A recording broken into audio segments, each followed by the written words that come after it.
Okay, so chapter 5, obviously right after chapter 4. In chapter 4, he starts talking about the comfort that we have in recognizing that death is not the end. And so we talked about what, from the perspective of Christians, what the end is going to look like. And it's all about the resurrection. And he's not talking about end times, quote unquote. He's talking about when he's talking about comforting people who have died or who have loved ones who have died. And so there's evidently a lot of problems and questioning about, okay, how are we supposed to respond when our loved ones die? And the question, even in the way it's explained, it even seems to be related to, we've missed out because when Jesus comes back, my parents are dead. How is that going to help them?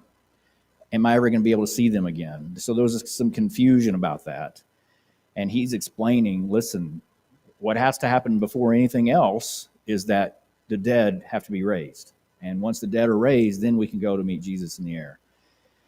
And that's what we're anticipating and looking forward to. And so he says in verse 18 of chapter 4, therefore comfort one another with these words. And it is a great comfort if we think about it in that way. But then he goes on in chapter 5, verse 1, it says, but concerning the times and the seasons, brethren, you have no need that I should write to you, for you yourselves know perfectly that the day of the Lord so comes as a thief in the night. So when they say peace and safety, then sudden destruction comes upon them as labor pains upon a pregnant woman, and they shall not escape. But you, brethren, are not in darkness, so that this day should overtake you as a thief. You are all sons of light and the sons of the day. We are not of the night, nor of the darkness. Therefore, let us not sleep as others do, but let us watch and be sober. For those who sleep, sleep at night. Those who get drunk are drunk at night. But let us who are of the day be sober, putting on the breastplate of faith and love, and as a helmet of the hope of salvation. For God did not appoint us to wrath, but to obtain salvation through our Lord Jesus Christ, who died for us, that whether we wake or sleep, we should live together with him. Therefore, comfort each other and edify one another, just as you also are doing. Now, this section here, the first 11 verses, there is a lot of symbolism that's being used. He's doing a lot of plays on words. And the Hebrews are not the only people who played on words, but they did love to make plays on words. They'd play on their names. They'd play on all kinds of phrases and words and things like this. And Paul does this several times. He's switching back and forth, in fact, in the metaphors. So you got to pay attention, especially when we're talking about sleeping and things like this. Light, dark, sleep, awake. He's already talked about that in chapter 4 about sleeping. He says in verse 13, I do not want you to be ignorant, brethren, concerning those who have fallen asleep. So he's using sleep here as a metaphor for death, but he also uses sleep as a metaphor for something else in this section. It's not just about death. So and then he talks about death again. So he keeps going back and forth with the metaphors, which is okay, but it is interesting. So you have to kind of pay attention to what's being said. So what are why are times and seasons, as he put it, used in connection here with the second coming of Christ? He says, concerning the times and the seasons, you have no need that I should write to you. Why does he even bring up times and seasons? What does that mean?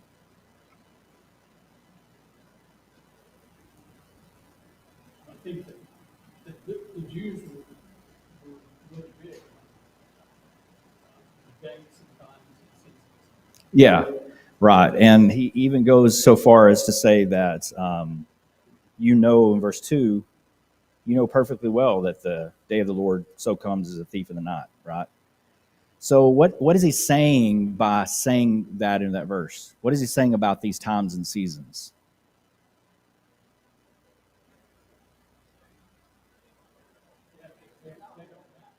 They don't matter. There is no discussion of times and seasons because when he comes, you're not going to know. So why would anyone bring up times and seasons? Because, sorry.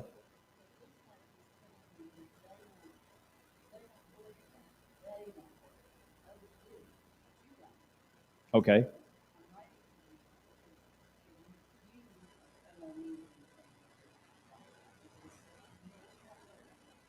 Yeah, I understand what you're saying. I wonder why he would have brought it up if no one was worried about it.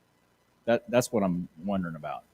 But related to that, somebody, it may not have been them, but somebody was going around evidently saying something about times and seasons. Yeah, yeah, Yeah, I mean, the greatest heresy of all things is when you're doing out yeah. who insisted that you had to keep the law of Moses.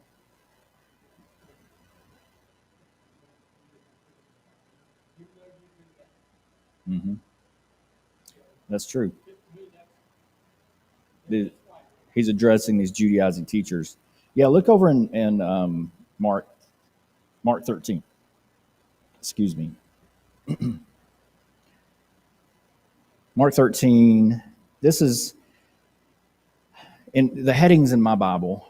The first part of chapter 13, it says Jesus predicts the destruction of the temple. And then at the end of verse 2 and before verse 3, there's this subsection, the signs of the times and the end of the age. And when people read that, they automatically think what? Second coming of Jesus. And they put it there because they recognize that most people see it that way. And so they were making this division so people would know, oh, this is where you go for that. Throw the context out or whatever. This is a place, a way. These headings, I'm going to go off on a soapbox. These headings are a way that people can introduce false ideas into the text without actually changing the text. Because they've changed the text, but they haven't changed the text. Everyone recognizes that the headings are not inspired. But also, if you ask someone, hey, what is this chapter about? The first thing someone will do is go to the heading of that chapter and read it as if that's the truth. And they haven't read it for themselves to know. They just take the word for it. So that's, to me, is very dangerous. But, what are we going to do? They're there. We're going to deal with them. And then we have the great tribulation that starts in verse 14. That's how it's set it up. And then the coming of the Son of Man in verse 24. And then we have, but these are all related to, except for in verse 24 and following, he actually does talk about the end of time, but in my opinion. But until that point, it's all about what? It's all about the destruction of the temple. But look in verse 28. He says, now learn this parable from the fig tree. When its branch has already become tender and puts forth leaves, you know that summer is near. So you also, when you see these things happening, know that it's near at the doors. Assuredly, I say to you, this generation will by no means pass away till all these things take place. Heaven and earth will pass away, but my words will by no means pass away. There's a lot here to talk about related to 1 Thessalonians chapter 5. Whenever you think about this, does the parable of the fig tree have to do with times and seasons? Yes. He's saying, look, when you see the fig tree and it's put forth leaves, you know summer's near. So what does that mean?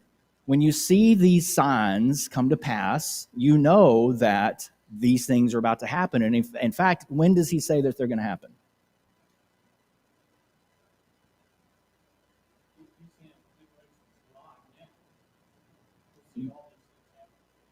Yeah, so the people he's talking to, he's saying, you guys, this generation will not pass away before all these things happen, okay? So he's obviously talking about the destruction of Jerusalem because that's what happened. But whenever we anticipate, or when people look at this, they assume, oh, that means that Jesus is talking about the second coming, and he told us to look for signs because, if we can just look around and see the signs, we're going to know he's coming. All right, so what we have in 1 Thessalonians chapter 5, about when was this written? General time frame, you know? You have it written in the front of your book, in your front. We don't know exactly, but we're pretty sure it was before 70 AD because Paul was dead at 70 AD. More than likely, it was written in the mid 40s.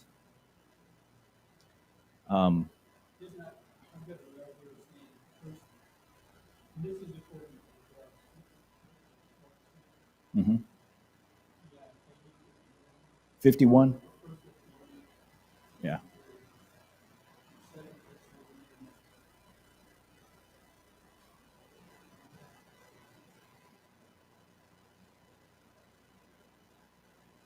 Would have been a little bit later.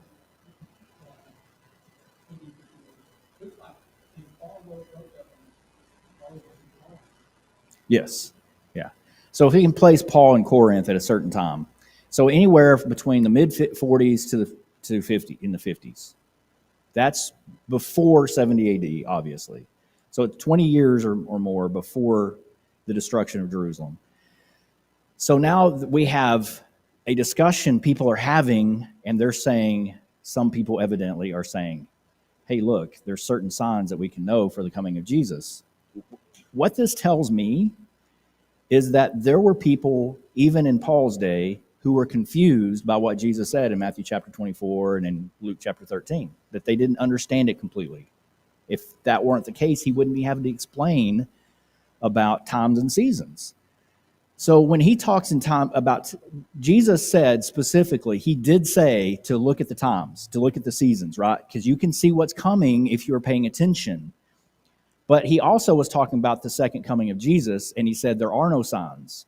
And we've made the case many times, and I've made the case, and I'm saying we in the churches of Christ have made the case that Jesus was talking about both things. He was talking about the destruction of Jerusalem, and then he shifted to talk about the end of time. And the way Paul addresses it, he seems to show the same thing. Because if he's talking about the second coming, if he's talking about the destruction of Jerusalem, were there going to be signs of that? There were a lot of signs. Jesus gave them a lot of information so they could know when it was happening, hey, this is what Jesus talked about. But he said, there's no need for me to talk about signs with the second coming of Jesus because there are no signs. He's coming like a thief. That means that there were people who were evidently getting mixed up. And certainly people today are mixed up, and they're thinking, I'm looking for the signs. But that's not what he's talking about. So that's why Paul said there's no reason for us to even discuss signs, because why? It's coming like a thief, right? So did you have something else to add to that? The signs are so great. They see all the Christians in Jerusalem, they knew what the Lord had said back over there. And so they got out of Dodge. Yeah.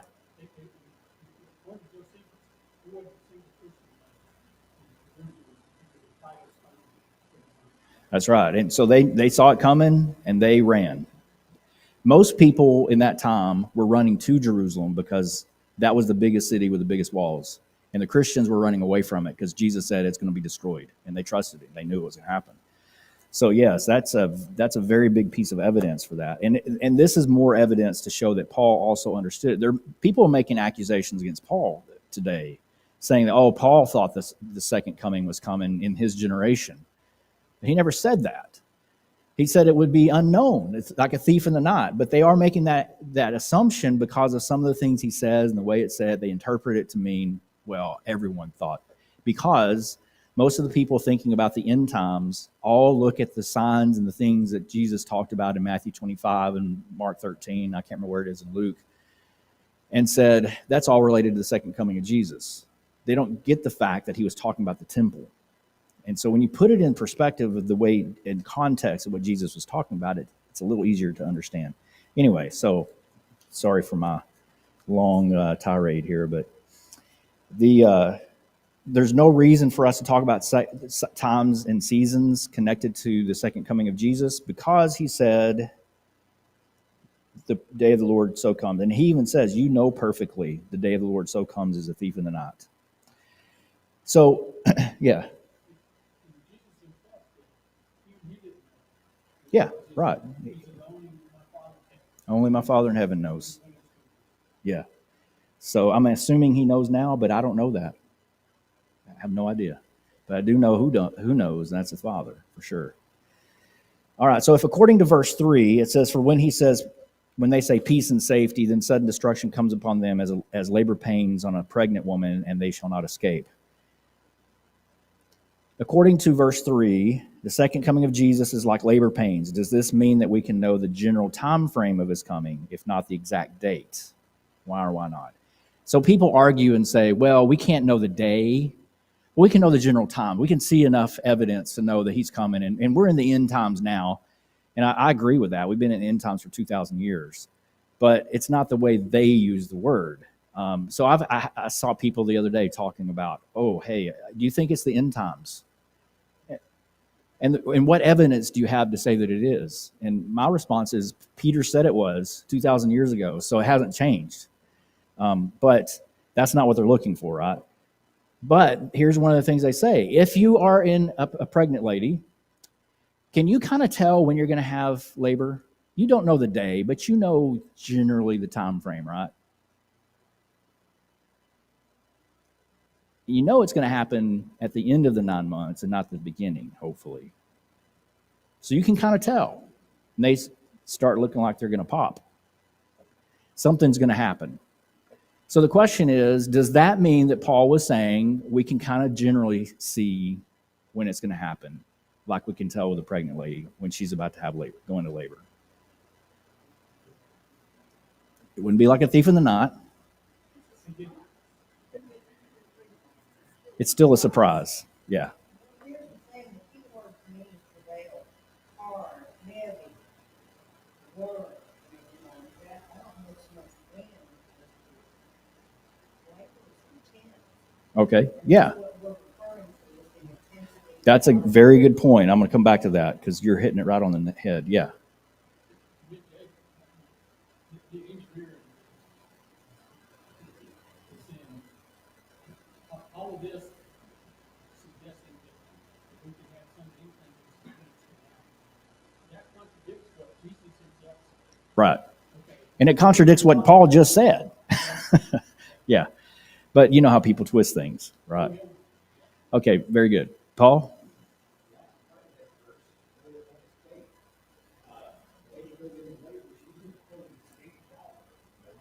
That's true.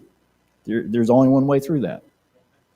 My wife both times said, I don't want to do this. And I'm like, okay, should have thought about that a long time ago. But I did not say that.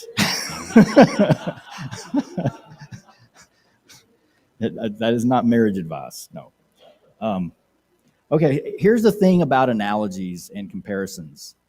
Just because two things are compared doesn't mean every part of the two parts are compared. What is he comparing here?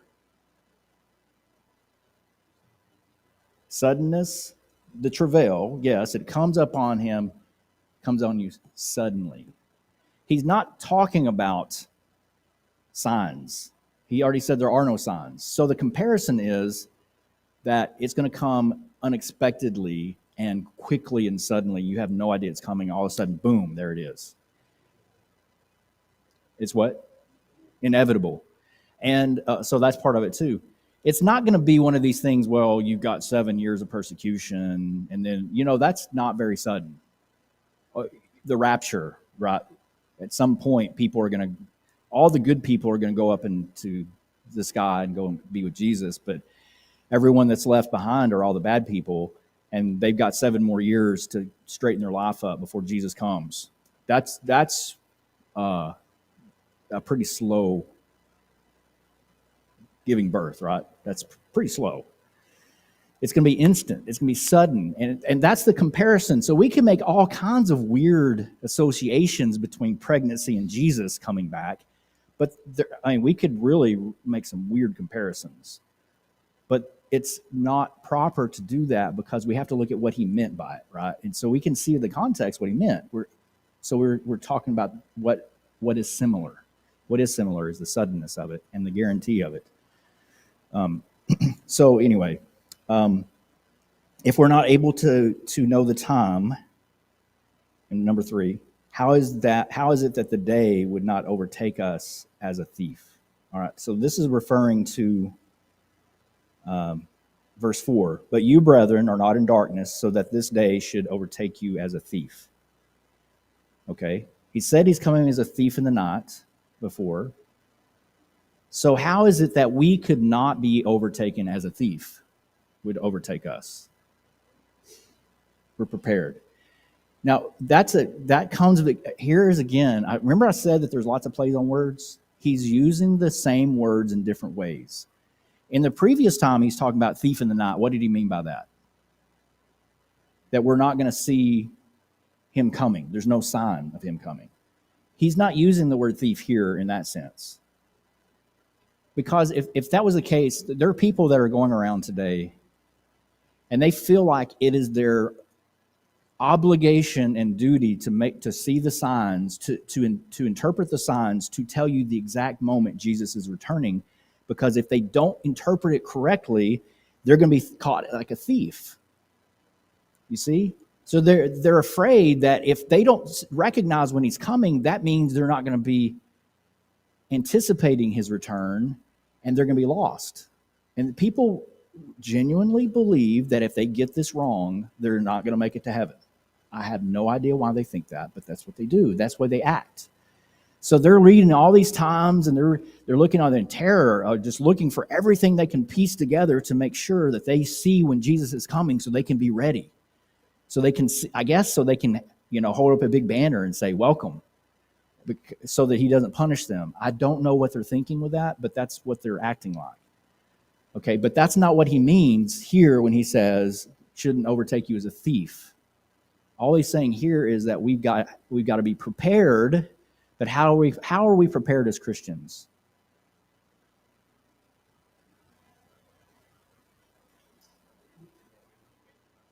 Yes, we're faithful to God. We remain faithful to God. So whether he comes day or night, it doesn't matter when he comes, we are faithful to God. We are going to be with him forever. That's all that matters. So he's using that term in a different way than he was originally. Either that or we better start calculating the incalculable, because we don't know the signs, but he's going to come and we better be ready. We better be anticipating it. I am anticipating it by living the life that God wants me to live. Make sure I'm not living in sin, right? So that's what that's talking about here. Then look in verses 4 through 8. He talks about darkness. But you, brethren, are not in darkness, so that this day should overtake you as a thief. You are all sons of light and sons of the day. We are not of the night, nor of the darkness. Therefore, let us not sleep as others do. Let us watch and be sober. Okay, so he starts here talking about darkness and light in verse 4. And it's really an interesting play on words, because he says, you, brethren, are not in darkness, so that this day, in contrast to the darkness, this day, but that day in contrast to darkness is what day? The coming of Jesus, right? So he's using it in two different ways there. Should overtake you as a thief. You are all sons of light. Because why? Because we're anticipating that day. We're ready for that day. We're living in that day because that makes us sons of light and sons of the day. You are not of the night nor of darkness. So this is really complicated for me, but I love how he makes these plays on these words. So the sons of light, why are we called the sons of light? Because we're anticipating the day of Jesus' return. We're prepared for the day of Jesus' return. That day is light. Darkness is not. And so there is that. And then we are sons of the day. We are not sons. We're not of the night nor of darkness. Therefore, let us not sleep as others do, but let us watch and be sober. So since we're of the day, we stay awake, because you're awake in the daytime, and those people who sleep, they sleep at night. They are not of the day. They're of the night. And we are not part of that, okay? So what does he mean here by sleeping or being awake? In verse 6, therefore let us not sleep as others do. Let us watch and be sober. Who are the ones that are awake? Christians who are what? Anticipating the return of Jesus. They're doing that by preparing themselves, by living according to the light. So we have the light, which is referring to the day of Jesus' return. We also have the light in the sense of what? Truth in the Bible. And it all relates to the same thing. If we're living in accordance with the light of the God's word, we're living in the day, which means we're living in the day that Jesus comes. We are anticipating that day. And that's what people in the light do, because Jesus is going to come in the daytime. necessarily, well, it will be day somewhere, right? It'll be somewhere, it's going to be day. So anyway, this is how the play is going here, the playing on words. And so he says, if you're sleeping then, what does it mean then to be awake? It means to be watchful. What does it mean to be asleep then? You're not paying attention. You're not anticipating. You're not thinking in terms of, I need to live in anticipation of the fact that Jesus is going to return one day. I'm just living however I want to live. Not even conscious of it. Yeah. So those people are not of the day, they're of the night. And what are they doing? They're sleeping. Sleeping means that they're not paying attention. They're not living in accordance with what God says. And then he further goes through the explanation here using these words, and he says in verse 7, those who sleep, they sleep at night. So he's connecting sleeping with nighttime, of course. And what else do people do in the night? They get drunk. And so, but he says, but let us who are of the day be sober. He's not, I mean, he is talking about sobriety, being sober in that sense of not drinking. But it's more than that, because the sobriety here is clear thinking, because you're preparing for the day. Let us who are of the day be sober, putting on the breastplate of faith and love, and as a helmet, the hope of salvation. So now we have that. We're anticipating. And how do we anticipate it? We're awake. You know, I don't want to get political, but all these people that today, they talk about being woke. The woke people are actually Christians who are anticipating and living according to what God said. That's what it means to be awake. And anyway, that's interesting. So since we're of the day, incidentally, he doesn't say this, but when is it that people go to fight in battles? Day or night? Day.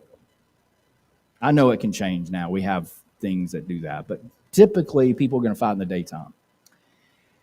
So he says that we're going to put on the breastplate of faith and love, and the helmet, as a helmet, the hope of salvation. So he's talking about dressing for battle. For God did not appoint us to wrath, but obtained salvation through our Lord Jesus Christ, who died for us, and whether we wake or sleep, we should live together with him. And now, okay, so in verse 10, he says, Jesus died for us, that whether we wake or sleep. How does he use the word wake or sleep here? What is he talking about?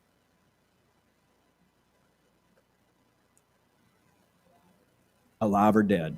So he switches back to the way he was using it at first. So it's just this. Switches back to, we can see that because of the context of what he says here, that we should live together with him. The people who are living in darkness, they're living in the night, they're getting drunk, and they're doing all the things that people do at night, they are not going to be living with Jesus. The people who are sleeping are not going to be living with Jesus in that sense. The people who are awake will be living with Jesus. And he says then, whether we wake, we're alive, or we're dead, we're all going to be together with Jesus. And he's already explained how in chapter 4. Because one day Jesus is going to return, and those people who died anticipating the coming of Jesus, they'll be raised with him. And we'll get to all be together again in heaven. Therefore, he said, comfort each other and edify one another, just as you also are doing. So he goes into even more detail here, but his main point is going all the way back to the end of chapter 4 and talking about that resurrection that we're anticipating and how we should live in response to what we're looking forward to. It's a beautiful, complicated section, but it's amazing, really. So I just answered a lot of these questions without asking them. Sorry, but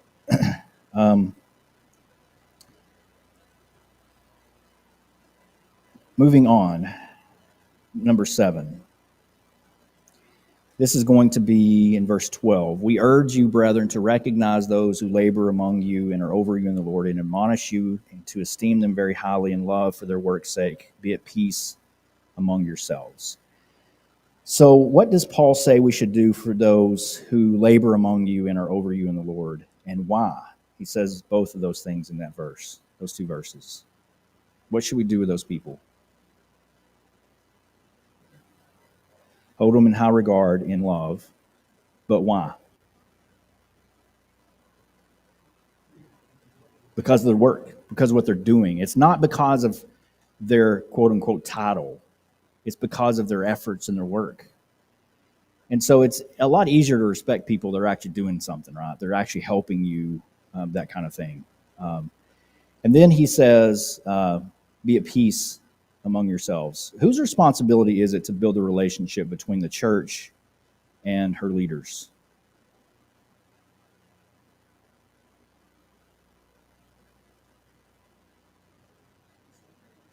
Yeah. Specifically here, he's saying the Christians have a responsibility, but there's no way I would say the Christians are the only ones responsible for that. I mean, that the leaders aren't responsible. We got to work together, right? And so we have to build relationships, and that means what's the number one thing about that you need for a relationship to be effective? Communication. Yeah. And typically, as humans, we all are really usually pretty bad at that, and we've got to get better. Some of us are worse than others, and I definitely fit that bill. That's something I've been trying to work on. But communication is key, and communicating it's a lot of, we got to make sure we have the right information and communicate that information properly, so that things can be understood and learned, and we're not making mistakes, that kind of thing. But we're also communicating expectations and things like this. Some of the information that we communicate with each other is what we call boundaries, for example. And we all have these, and we need to respect each other's boundaries, but we also need to recognize that we need to know what they are. So we communicate. If someone is treating you in a way that you don't like to be treated, then you set up a boundary. You say, I don't accept that treatment. You don't treat me this way, and I will treat you in accordance to the way you want me to treat you. But those kinds of things have to be there. But communication is the only way that can happen. And what we typically do is we look at other people and we assume boundaries based upon what our boundaries are, and we assume they have the same kind of information. But some people love to press boundaries, and they want to see how much they can get away with, for example. Other people back way, way off. But anyway, I don't know how I got on that, but it is important in communication that we communicate where we are, what we need, and our expectations of each other. That's the only way to do it. How does this relationship relate to being at peace with each other as Christians? The relationship between the church and the leaders. How does that relate to peace in the church? How does esteeming them highly and communicating between the leaders and the church, how does that create peace?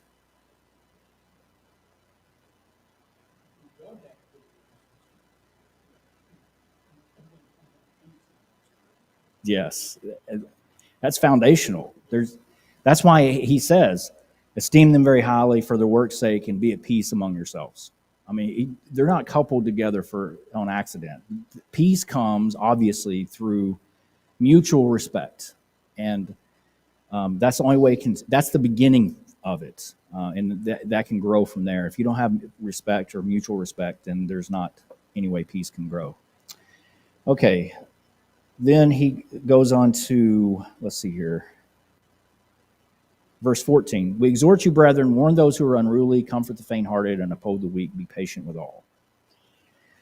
Okay, so the word unruly was a word that was used for soldiers, and it means disorderly.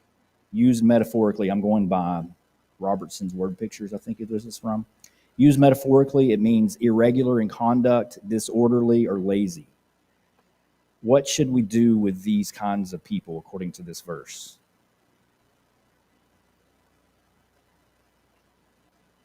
Warn them. Or what are we warning them about?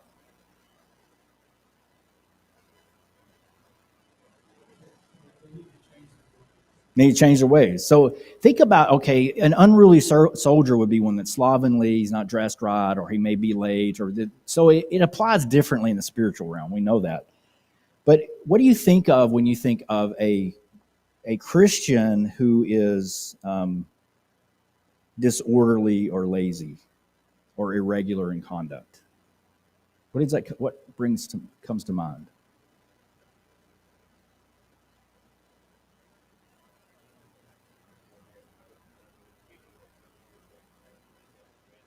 Okay, it could be repeated offenses. Yeah, it's never see them. Does it relate to attending worship?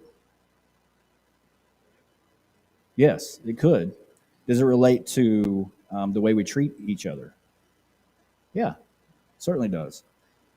What we're talking about is things that should be expected of us are not being performed by us, right? And there's a lot of those things.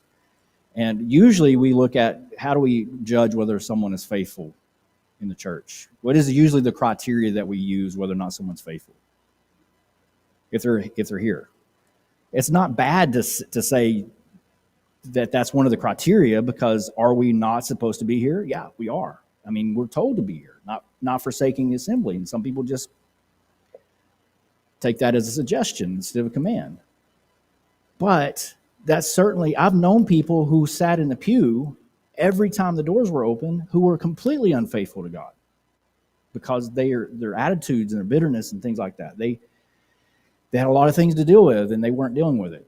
So what we have to do is look at what is expected of us and help give warnings. Now, the warning here I think we need to understand is this is not a warning so the elders come to you and say, listen, you need to get things right, or else we're going to disfellowship you. I don't think that's the warning here. The warning is if you don't get your life right, you're not heading to heaven right now. That's what our main concern. We help people by giving them a warning. You're in troubled waters. We've all seen it where there's so many doors to life, and they will open a door and walk into it, and they have no idea the consequences of the decisions that they've just made. And we can see it. And we don't say anything of warning of, hey, you're walking into a minefield here. You're in danger. We need to tell them that. Why? Because they're not living in accordance with what God wants. Okay, but then he also says that we comfort the faint-hearted. Okay, so what's the difference between someone who is unruly, lazy, and faint-hearted? The decisions they make. In activity, there's not much difference. If you think about it, if someone is faint-hearted, what does that mean?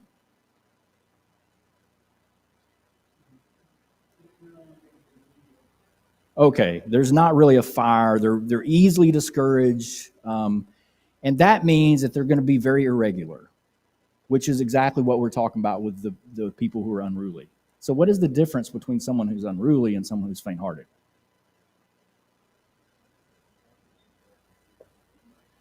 It's coming more from weakness, where unruly kind of tends to be more of, they just, maybe a sense of rebelliousness.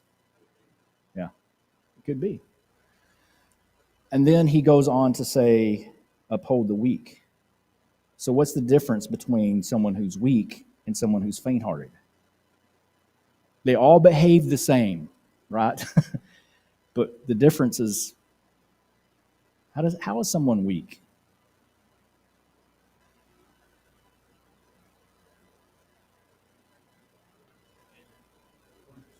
How? What makes them weak? Well, we look at them and say, okay, I can tell you're a weak Christian.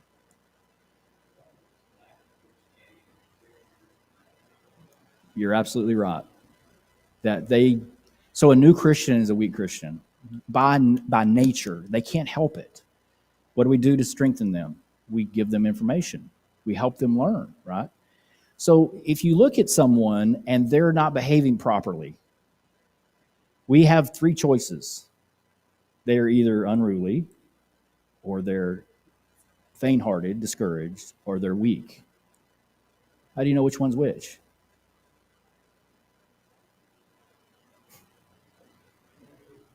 You got to get to know them. Yep, that's the only way to know. But the reason I'm making a distinction between those three is because Paul said to treat them differently. How do you treat the unruly? You warn them. What do you do with the faint-hearted?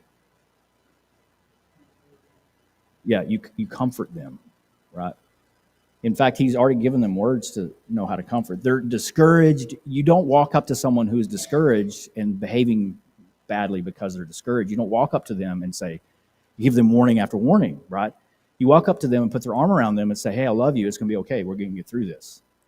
Because they want to do better, but they're too discouraged to continue on. And that happens to all of us sometimes. That's completely different than the person that says, yeah, I know I'm supposed to be here. I know I'm supposed to do this and this, but I just don't want to. That's completely different. Now, they may not want to because they're discouraged. Sometimes it can hide, but we got to distinguish. And what are we supposed to do with the weak? Uphold. I looked that word up. That word means, for a word picture, it's like, have you ever tried to pick up somebody who didn't want to stand up? If you've had kids, you've done it, right? And so what do you have to do? You have to hoist them and get up underneath them and push, and that's what the word means, basically. So we're upholding them. We're basically carrying them. How long do we carry them? Siri thought I was asking a question. How long do we carry them? Until they can stand on their own.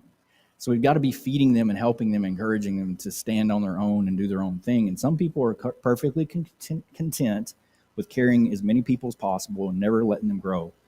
By the way, why would a leader want you to not grow and depend on them?